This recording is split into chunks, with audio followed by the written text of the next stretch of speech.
कौटुंबिक वादातून दीरानं भाऊजाईच्या डोक्यात हातोडा घालून खून केल्याची घटना सोमवारी सायंकाळी उशिरा करवीर तालुक्यातील सरनोबतवाडीत घडली होती. रुक्मिणी धर्मेंद्र साहनी असं मृत महिलेचं नाव आहे.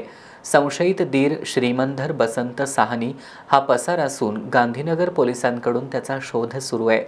करवीर तालुक्यातील सरनोबतवाडी इथल्या महालक्ष्मी कॉलनी परिसरात मूळचे उत्तर प्रदेशातील धर्मेंद्र कुमार वसंत साहनी हा त्याची पत्नी रुक्मिणीसोबत राहत होता.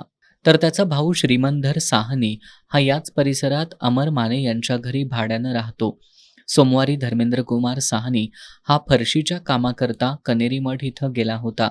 दरम्यान धर्मेंद्र कुमार याची पत्नी रुक्मिणी ही घरगुती कामानिमित्त त्यांचा दीर श्रीमंधर साहनी याच्याकडे गेली होती.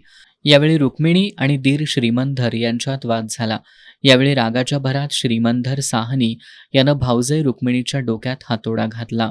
यात रुक्मिणी गंभीर जखमी झाल्यानं तिला उपचारासाठी CPR इथं दाखल करण्यात आलं.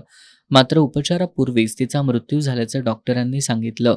सोमवारी रात्री 8च्या सुमारास ही घटना घडली असून या प्रकरणी रुक्मिणीचा पती धर्मेंद्र कुमार साहनी यानं दिलेल्या फिर्यादीवरून श्रीमंधर साहनी याच्या विरोधात गांधीनगर पोलिसात गुन्हा दाखल करण्यात आलाय.